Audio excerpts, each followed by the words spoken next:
Imagine cette scène. Tu es assis dans un bar avec tes potes, c'est la troisième bière, l'ambiance est détendue, et soudain quelqu'un lâche. La question qui fait que tout le monde se penche un peu plus près. Quand est-ce que les femmes veulent vraiment le sexe le plus?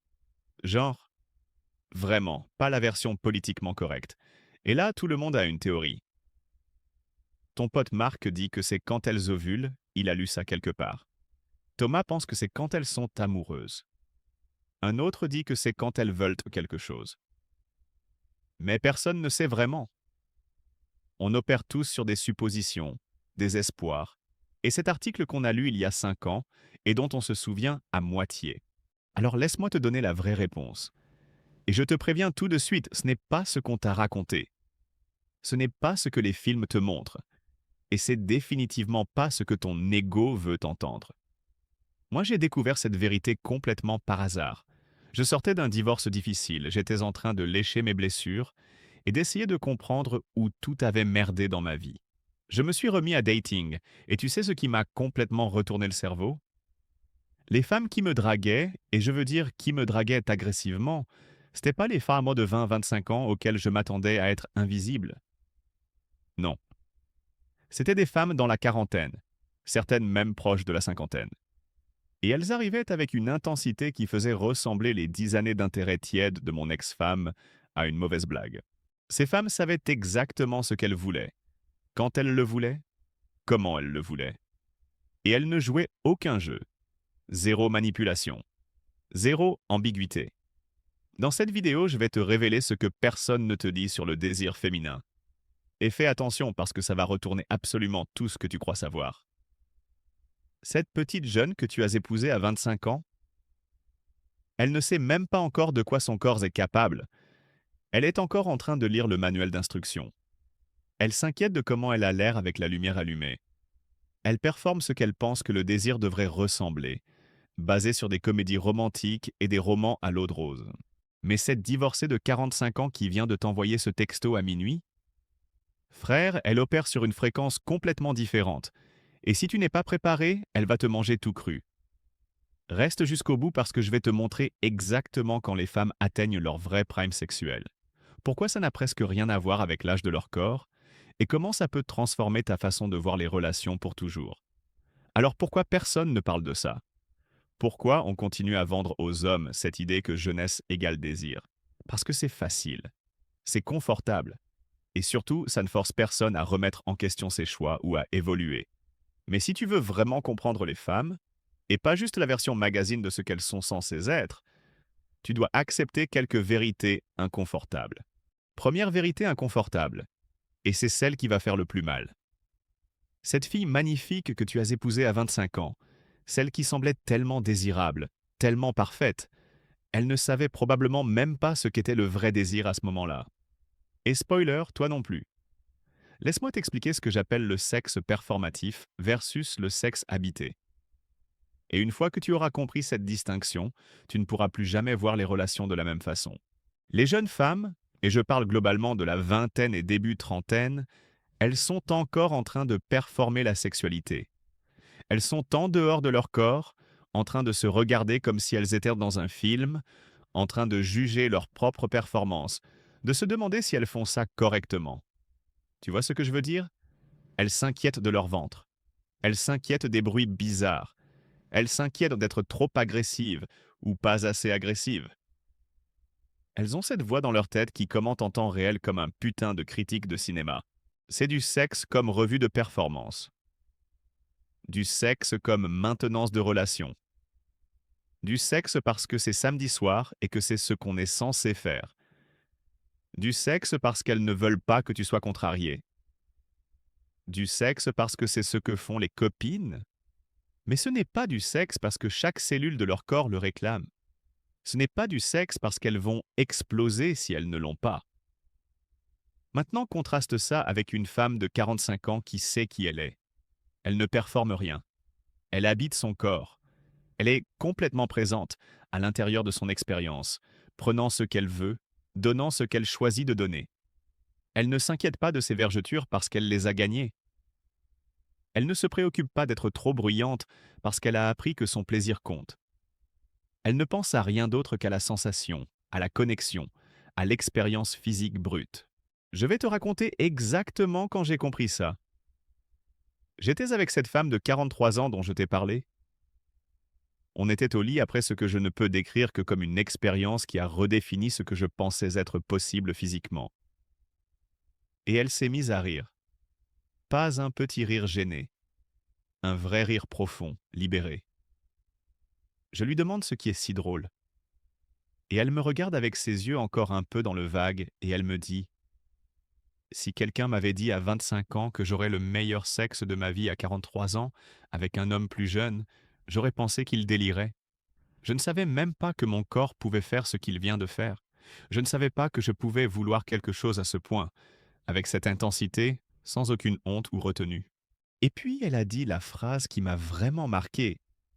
J'ai gaspillé 20 ans à avoir du sexe poli quand je pouvais avoir ça. Du sexe poli. Réfléchis à ça une seconde.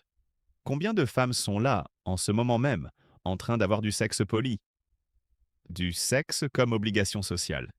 Du sexe comme case à cocher. Alors que leur corps est capable de tellement plus mais qu'elles ne le savent pas encore parce qu'elles sont encore trop dans leur tête, trop inquiètes du jugement, trop occupées à performer pour vraiment ressentir. Voilà le premier insight majeur. La sexualité féminine n'est pas comme une voiture qui se déprécie dès qu'elle sort du garage. Genre, 25 ans c'est le pic, 30 c'est le déclin, 40 c'est la terre désolée.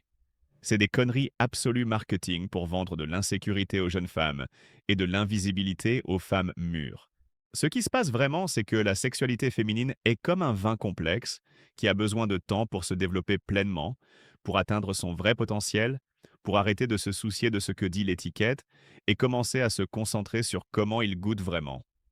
Et ça prend du temps. Ça prend de l'expérience.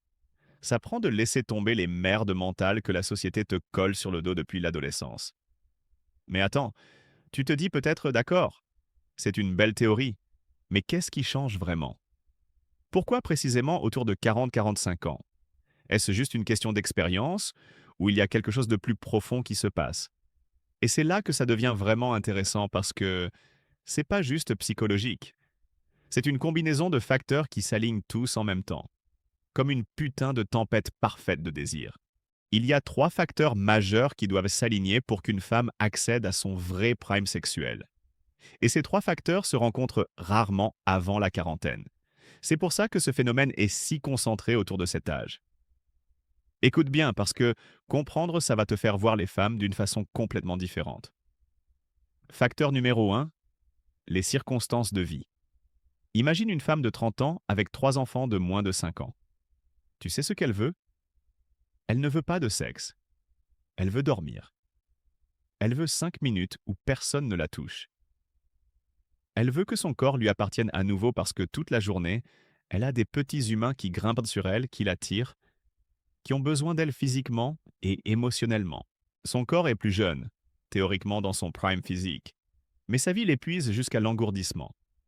Elle est ce qu'on appelle touched out, saturée de contact physique. Elle est sans stresser par les paiements du prêt hypothécaire, les inscriptions scolaires, les rendez-vous chez le pédiatre.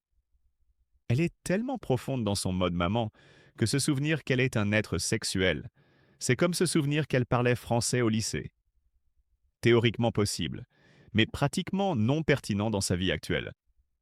Maintenant, avance rapidement de 15 ans. Les enfants sont adolescents, autonomes, peut-être même partis de la maison. Elle est établie dans sa carrière ou confortable avec ses choix de vie.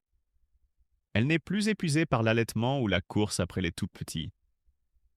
Soudainement, elle a de l'énergie à nouveau, du temps à nouveau, de l'espace mental à nouveau. Et devine ce qui remplit cet espace? Tout ce désir supprimé, tous ces fantasmes qu'elle a repoussés pendant des années parce qu'elle n'avait pas le temps, pas l'énergie, pas l'espace mental. Toute cette sexualité qui était sur le feu arrière passe soudainement au feu avant, comme une force de la nature. Je connais une femme qui m'a décrit ça parfaitement. Elle m'a dit: de 28 à 38 ans, j'étais tellement épuisé que l'idée même de sexe me semblait être un travail de plus sur ma liste. Mais à 44, quand mon dernier est parti à l'université, c'est comme si quelqu'un avait rallumé un interrupteur que je ne savais même pas avoir été éteint. Soudain, je pensais au sexe tout le temps. Je le voulais. Mon corps le réclamait. C'était presque déconcertant après toutes ces années de quasi-indifférence. Facteur numéro 2. La connaissance de soi. À 25 ans, la plupart des femmes explorent encore. Elles expérimentent. Elles apprennent. Elles essaient des trucs qu'elles ont vus dans les films ou lus dans les magazines. Elles ne savent pas encore ce qui marche vraiment pour elles versus ce qu'elles pensent devrait marcher. Elles n'ont pas encore identifié leur vrai déclencheur, leurs vraies zones érogènes, leur vrai rythme. Elles sont encore en train de lire le manuel d'instruction de leur propre corps. Et pendant ce temps, elles sont occupées à s'assurer que toi tu prends ton plaisir. Parce qu'on leur a appris que c'est ça qui compte, que c'est ça qui fait d'elles de bonnes partenaires. Mais à 45 ans, après des années, peut-être des décennies d'expérience, de partenaires différents ou du même partenaire exploré sous tous les angles, elles savent exactement ce qui marche. Elles connaissent leur corps comme un musicien connaît son instrument. Elles savent exactement quel bouton appuyer, quel rythme suivre, quelle position fonctionne pour leur anatomie spécifique. Et voilà la partie cruciale. Elles ne sont plus gênées de te le dire. Elles ne vont pas faire semblant que quelque chose fonctionne si ça ne fonctionne pas. Elles ne vont pas protéger ton ego au détriment de leur plaisir. Elles vont te dire exactement ce qu'elles veulent, comment elles le veulent, quand elles le veulent. Et ça, pour un homme qui n'est pas insécure, c'est une bénédiction absolue. Je me souviens de sortir avec deux femmes à quelques mois d'intervalle. L'une avait 26 ans, l'autre 44. La fille de 26 ans était objectivement plus attirante physiquement selon les standards conventionnels. Mais le sexe était comme une pièce de théâtre répétée. Elle avait des moves qu'elle avait appris de magazines, des positions qu'elle avait vues dans du porno, un script qu'elle suivait. La femme de 44 ans a jeté le script entièrement. Chaque rencontre était différente, spontanée, conduite par ce que nous voulions tous les deux dans ce moment exact. Elle suggérait des choses auxquelles je n'avais jamais pensé. Pas parce qu'elle les avait lues quelque part, mais parce qu'elle avait vécu assez longtemps pour savoir ce qu'elle aimait vraiment versus ce qu'elle était censée aimer. Facteur numéro 3. Les hormones et la biologie. Et c'est là que ça devient vraiment contre-intuitif. Tout le monde pense que la ménopause et la périménopause, c'est quand la sexualité féminine meurt, quand le magasin ferme définitivement, quand le sexe devient quelque chose qui arrivait avant. Absolument faux. Complètement à côté de la plaque. Ce qui se passe pendant cette période, c'est que les hormones des femmes deviennent complètement folles. Et pour beaucoup de femmes, ça crée une montée de désir qui fait ressembler leur vingtaine à un couvent. Elles ne s'inquiètent qu'au plus de tomber enceintes. Leurs hormones font des montagnes russes de façon imprévisible. Et il y a cette urgence biologique, ce sentiment de maintenant ou jamais, qui peut les rendre absolument affamées de sexe. J'ai daté une femme qui passait par la périménopause, et je n'exagère pas quand je dis que ça a failli me tuer. Elle le voulait matin, midi et soir. Elle me réveillait à 3 heures du matin, prête à y aller. Elle m'envoyait des textos pendant les heures de travail qui feraient rougir une star du porno. Elle m'a dit que son corps se sentait comme s'il était en feu, comme si elle n'avait pas de sexe, elle allait littéralement perdre la tête. Et ce n'était pas unique à elle. Parle à n'importe quelle femme honnête dans sa mi-quarantaine à début cinquantaine, et elle te racontera des histoires similaires sur cette montée de désir presque écrasante. Mais la société ne parle pas de ça parce que ça ne rentre pas dans le narratif. Le narratif dit que les femmes plus âgées sont asséchées, sans sexualité, invisibles. Le narratif dit que les hommes atteignent leur pic à 18 ans et que les femmes deviennent inutiles après 30. Le narratif, c'est de la merde conçue pour vendre de l'insécurité aux jeunes femmes et de l'invisibilité aux femmes mûres. La réalité, c'est que beaucoup de femmes ont le meilleur sexe de leur vie dans leur quarantaine, cinquantaine et au-delà. Elles ne l'ont juste pas avec leurs maris qui ont arrêté d'essayer il y a 15 ans. Et ça, c'est la transition vers le prochain point crucial. Parce que voilà la question qui tue, celle que la plupart des hommes ne veulent pas affronter. Si les femmes dans leur quarantaine et cinquantaine sont à leur pic de désir, pourquoi tant de couples mariés ont-ils une vie sexuelle morte à cet âge? Pourquoi est-ce que tu entends constamment des hommes se plaindre que leur femme ne veut plus jamais de sexe? Est-ce que toute cette théorie s'effondre face à la réalité des chambres mortes? Ou est-ce qu'il y a quelque chose que ces hommes ne comprennent pas? Voilà la vérité brutale que personne ne veut admettre, mais que j'ai vu se répéter encore et encore. Le désir féminin n'est pas juste une question d'âge, c'est une question de l'homme avec qui elle est. Une femme peut être à son âge supposé de pic et ne rien ressentir si elle est avec un homme qui n'allume rien en elle. Inversement, une femme dans sa soixantaine peut se sentir comme une adolescente à nouveau avec le bon partenaire. La sexualité féminine n'est pas un simple graphique avec l'âge sur un axe et le niveau de désir sur l'autre. C'est une interaction complexe d'hormones, de circonstances de vie, de connexions émotionnelles et de savoir si l'homme en question sait réellement ce qu'il fait ou s'il fait juste les mêmes mouvements médiocres depuis 20 ans. J'ai vu ce pattern se répéter tellement de fois que c'est presque prévisible maintenant. Un gars épouse sa copine de l'université. Ils ont des enfants. La vie devient occupée. Le sexe devient une obligation programmée le mardi soir si ça arrive. Il assume que sa libido à elle est morte. Que c'est juste ce qui arrive dans le mariage. Que les femmes arrêtent de vouloir du sexe après un certain temps. Puis elles le quittent pour un entraîneur personnel, ou un collègue de travail, ou un gars random qu'elle a rencontré dans un café. Et soudainement, elle a plus de sexe qu'elle en avait à l'université. La libido n'était pas morte.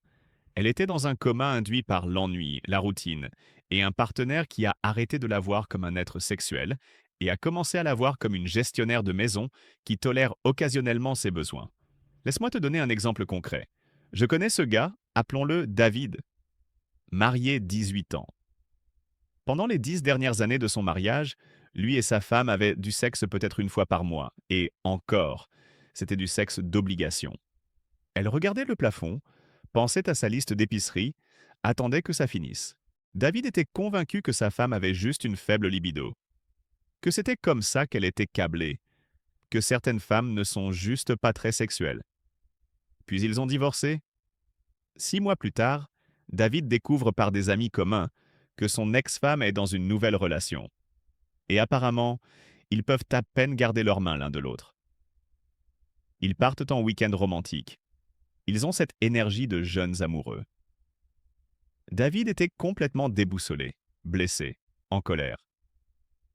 Comment elle pouvait être comme ça avec quelqu'un d'autre alors qu'avec lui, elle était un putain de glaçon pendant 10 ans? La réponse que David ne voulait pas entendre, c'est que le problème n'était pas sa libido à elle. C'était lui.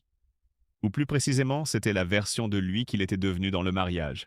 Il avait arrêté de la courtiser, arrêté de la surprendre, arrêté de vraiment la voir comme une femme désirable et avait commencé à la voir comme une fonction dans sa vie. Maman de ses enfants, gestionnaire de la maison, personne qui fait les lessives et prépare les repas.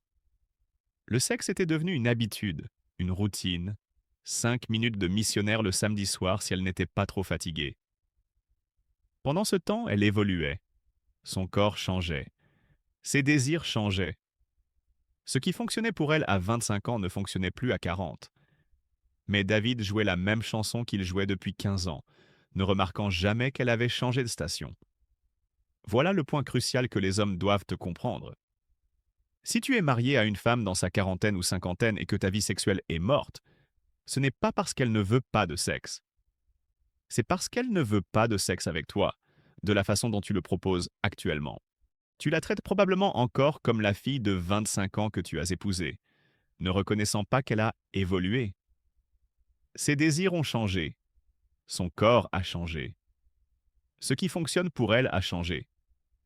La femme qui était satisfaite avec 5 minutes de position missionnaire à 25 ans parce qu'elle ne connaissait pas mieux, à 45 ans, elle sait exactement ce qu'elle rate. Et ta routine paresseuse ne fait plus l'affaire. Elle a besoin que tu la vois pas comme elle est maintenant, pas comme elle était avant. Elle a besoin que tu apprécies l'être sexuel qu'elle est devenue, pas que tu pleures la fille qu'elle était. Elle a besoin que tu matches son énergie, sa connaissance, son désir. Pas que tu t'attendes à ce qu'elle se rétrécisse à ton niveau de confort. Et si tu es célibataire et que tu dates, arrête de courir après des filles de 20 ans qui ne savent pas ce qu'elles veulent et commence à apprécier les femmes qui le savent. Oui, son corps ne ressemble peut-être pas à celui d'un mannequin Victoria's Secret, mais sa sexualité est complètement développée, complètement réalisée, complètement disponible si tu es assez homme pour la gérer.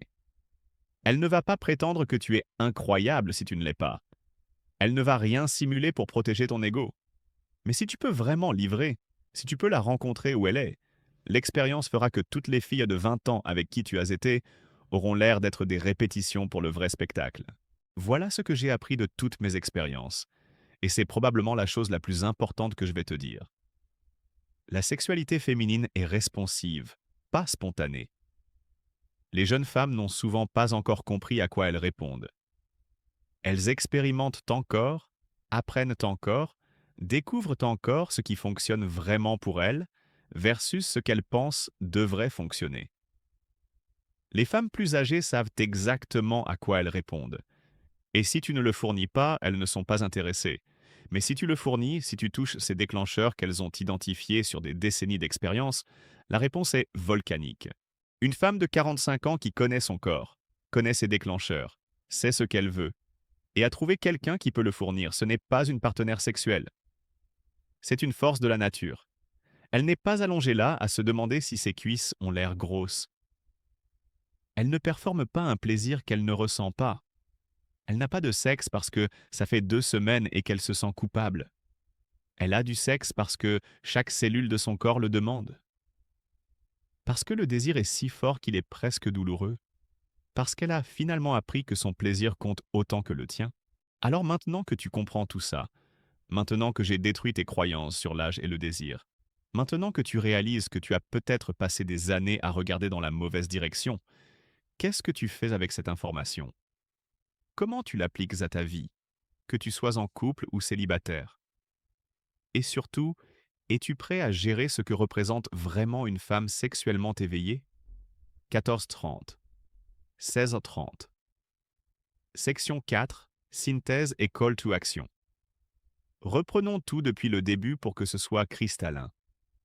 La question n'est pas quand les femmes veulent-elles le plus le sexe, comme si c'était juste un chiffre d'âge simple. La vraie question est quand est-ce que les circonstances de vie, la connaissance de soi, les changements hormonaux et l'opportunité s'alignent tous ensemble?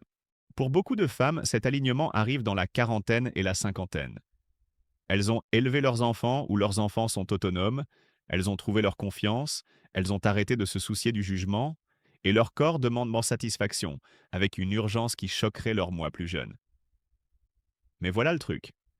Elles ne sont pas les femmes au foyer désespérées de tes fantasmes masculins. Ce sont des êtres sexuels complètement réalisés qui savent exactement ce qu'elles veulent et qui n'ont pas peur de le prendre. Elles ne jouent pas de jeu, elles ne manipulent pas, elles ne font pas semblant. Elles désirent, et ce désir est pur, direct et souvent intimidant pour les hommes qui ne sont pas préparés. Voilà ce que je veux que tu retiennes de cette vidéo. Arrête de croire les mensonges culturels sur la sexualité féminine qui déclinent avec l'âge. Arrête d'assumer que jeunesse égale désir. Arrête de fuir les femmes qui savent vraiment ce qu'elles veulent parce que ça menace ton ego. Le meilleur sexe de ta vie pourrait être avec quelqu'un que la société te dit avoir passé son prime, mais qui en réalité vient juste d'atteindre son rythme de croisière. Ouvre tes yeux. Challenge tes suppositions. Et tu pourrais découvrir que tout ce que tu pensais savoir sur quand les femmes veulent du sexe était complètement, totalement faux. Si tu es en couple avec une femme dans cette tranche d'âge et que le sexe est rare ou inexistant, c'est ton signal d'alarme. Elle n'a pas perdu son désir. Elle l'a peut-être juste déplacé ailleurs dans ses fantasmes, dans ses pensées, en attendant quelqu'un ou quelque chose qui va l'allumer à nouveau. Tu peux être cette personne, mais pas en continuant à faire ce que tu as toujours fait. Tu dois évoluer. Tu dois la voir vraiment. Tu dois redécouvrir qui elle est devenue, pas rester attaché à qui elle était. Et si tu es célibataire, arrête de filtrer automatiquement les femmes au-dessus de 35 ou 40 ans dans tes apps de rencontre. Tu te prives peut-être de l'expérience la plus intense, la plus éducative, la plus satisfaisante de ta vie. Une femme qui sait ce qu'elle fait, qui n'a pas peur de prendre ce qu'elle veut, qui peut t'apprendre des choses sur le plaisir que tu n'imaginais même pas exister.